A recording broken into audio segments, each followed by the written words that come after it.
Nyum, nyum, nyum. Hey, this is the 9th lesson in my Python course. Today is all about loops you can use in Python to drastically shorten any long piece of code. It might look a little confusing, but once you get the gist, it is infinitely helpful. Let's go! First up is the while loop. While is similar to an if statement in the way that they both use logic.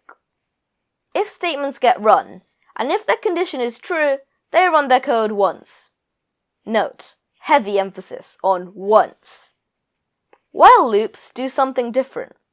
When they are run, if their condition is true, they will keep doing their code over and over again until it's not. So let me show you one way you could incorporate this into your code. Imagine you're working at NASA. They ask you to write a program in Python that will count down to 0. You can use a while loop for this. It would go something like this. Make a variable called countdown and set it to 10. Then we want to make a while loop that will keep on counting down while this number is above 0. Then stop. Written properly, this would be while countdown is bigger than 0, print countdown. Then we have to use a neat trick to take away 1 from the variable. That is, we write down countdown equals countdown minus 1. Awesome! Then, outside the indentation, press backspace, so it won't be repeated, put something like print blast off to run after this finishes. 10, 9, 8, 7, 6, 5, 4, 3, 2, 1, blast off. That worked. Finally, you need to know another one of the uses of while loops. Sometimes you can make a mistake, and the condition in the while loop just runs forever. If you do this, just click this stop button, but that's not the point. There is a way you can exploit this to create a game that obviously has to happen continuously. I don't think you want to play a Fortnite where only 1 frame showed up and the program ended. It needs to keep going. You can write while true.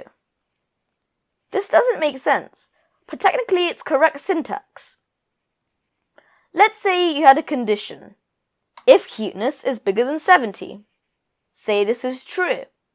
That's the same as cuteness is greater than 70 equals true.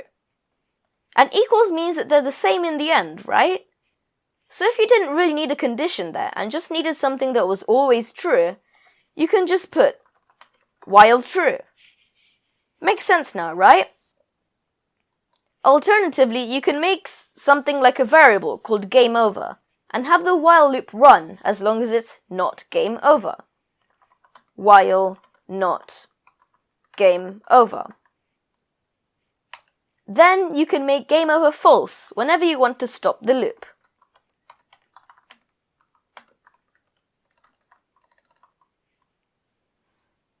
There are other ways to stop a while loop, which I'll show you in next lesson.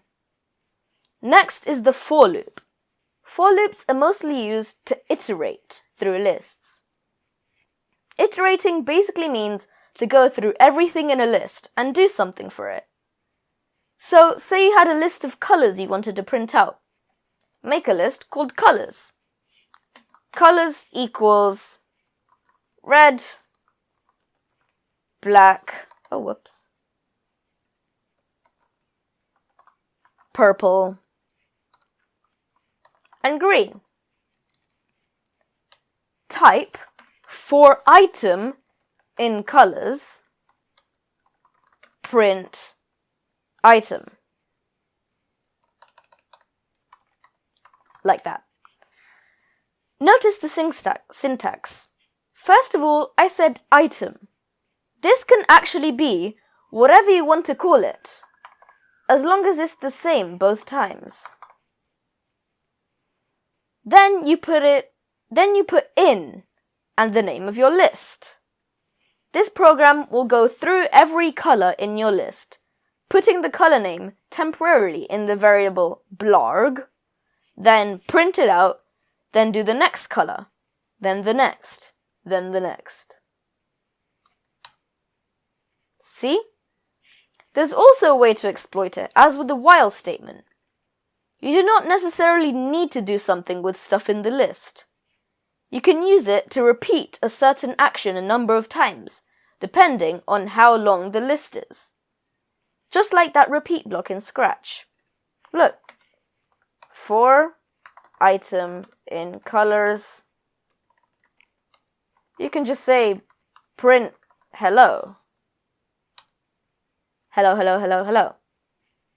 Anyways, thanks so much for watching this video, and I hope you remember this well. See you next lesson, and don't forget the Conda quiz.